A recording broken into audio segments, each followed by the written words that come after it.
Hello there, this is Bruce at Fleet Capital Management. It is Saturday morning, the 31st day of August 2024. I'm going to take a quick look at the markets. This should be a fairly short video so we can all start our 3-day Labor Day weekend. But I do want to show you a couple of things about the market, and we're at an interesting inflection point. So we'll look at that. We always need to say that the video presentation is intended for educational purposes only. The discussion of any security is not a recommendation to purchase or sell the security. I'm always available, as you know, Bruce at Fleet Capital Management. Here's our website, fleetcapitalmanagement.com. Two buttons on the home page. This will take you to the most recent videos. This one will schedule a call so we can talk about things. What is it that moves prices over the longer term? If you follow Zacks research, Mitch Zacks feels that the only thing that really controls stock prices is earnings. And there's a lot of truth to that, especially in the short term.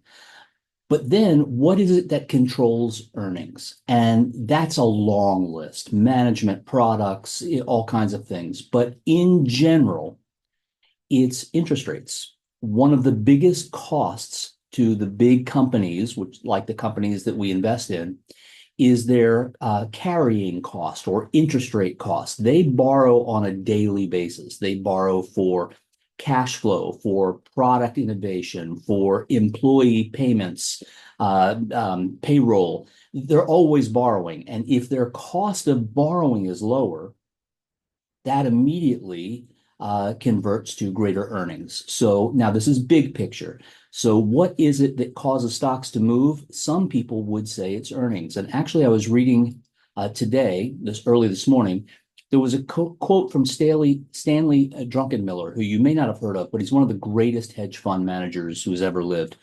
And he said, earnings don't move the overall market. It's the Federal Reserve Board. Focus on the central banks, which is the Federal Reserve Board, and focus on the movement of liquidity. That's basically interest rates. Most people in the market are looking for earnings and conventional measures. It's liquidity or interest rates that really moves the markets. Again, one man's opinion, but this is a pretty powerful guy who's done a fantastic job.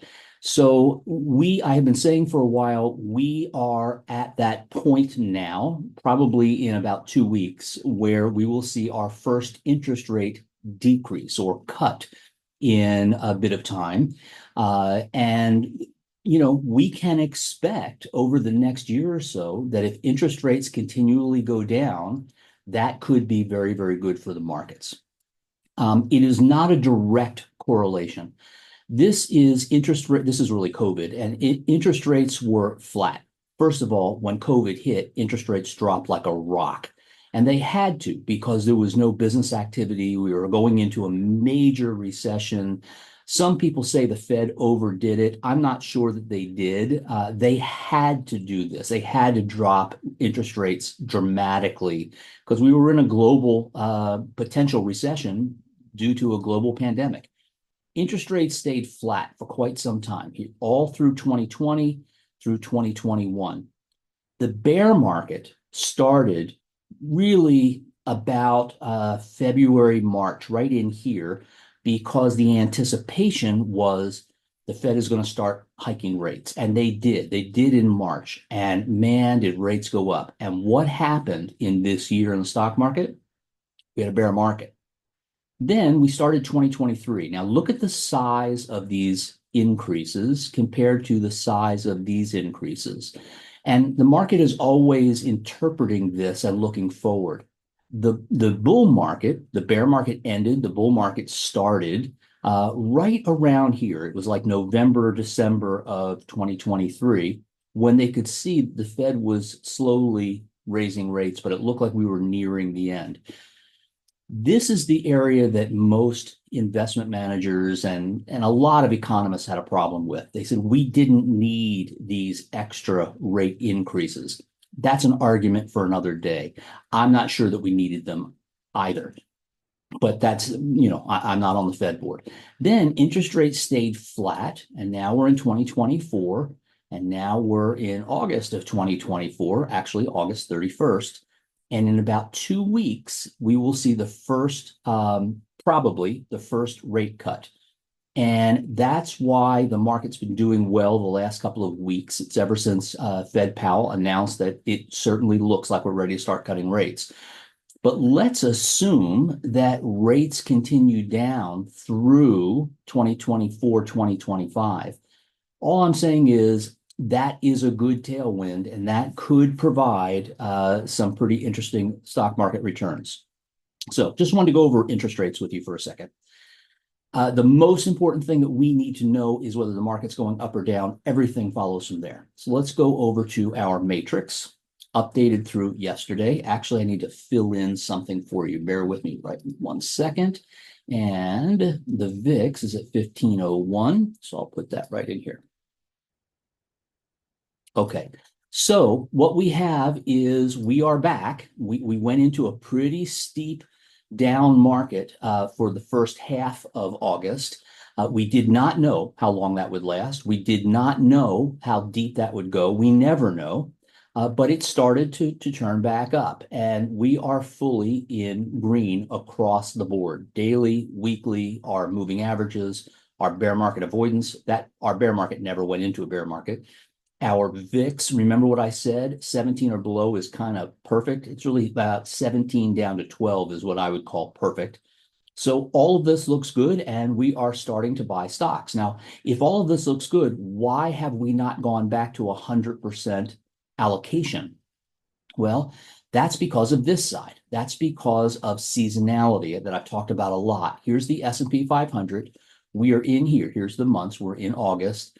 It generally doesn't do well. August, September, October are the three worst months, can be the three worst months of the year for the S&P 500. When it comes to the NASDAQ, which is much more the area that we participate in on average, from July 18th until October 9th is a real weak period. So if we know that this is a weak period on average for the markets over August, September, some part of October, why would we want to be all in on our investments? Can the market go up during this time? Yes. Can it go down during this time? Yes. On average, it goes down, and these are weak months. Okay. Then we go to the sectors, and there are a couple of sectors that actually do pretty well during that time. One is healthcare, the other is consumer staples. The stocks that I have purchased so far, 3 of the 4 are in healthcare. And I've done that because of this. And I'm going to show you in just a minute some of my screeners that I use just to kind of give you an idea of how I do this. But the bottom line for this part of this conversation is we're going into September. September is usually a lousy month.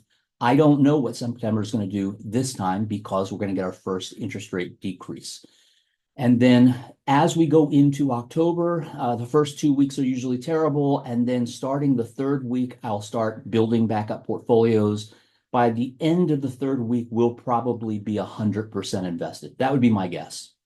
And we would do that to take advantage of what normally happens, which is a strong, we call it the Christmas rally, a strong year end rally. So I just want you to understand my thoughts, why we're not 100% invested, because I know if the stock market goes up for a week or two, you're thinking, well, why aren't we fully invested? There are other reasons. And again, we are risk managers. We're trying to avoid huge downsides, which happen. And this is one of the strategies that we use. Okay, so I hope that makes sense. Let's go over to the stock market. Here is the S&P 500 on a daily basis. This was that big crash that we had.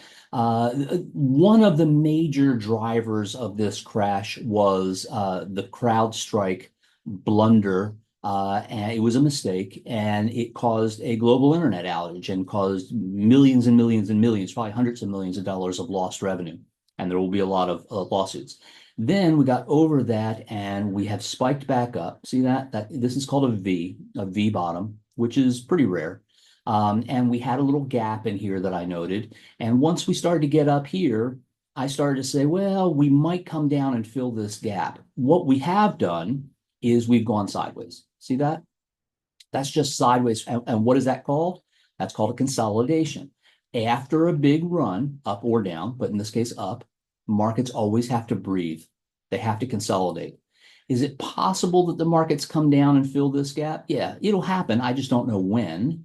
Right now, we have gray bars, which is signifying we don't have a lot of momentum, but that could change. It could change on Tuesday. We are right at the top of this little channel. You see that? We're right at the top, and then this is the bottom. So not sure what next week's going to bring. Markets are looking pretty good. I would say I was also waiting for this RSI to cross back up. It has now done that. So, a lot of things are looking good, and we are going to buy stocks, but we're not going to be 100% invested. This white line down here, this is the AVX. This is just signifying by being below that dashed line that there's really no strength in a trend.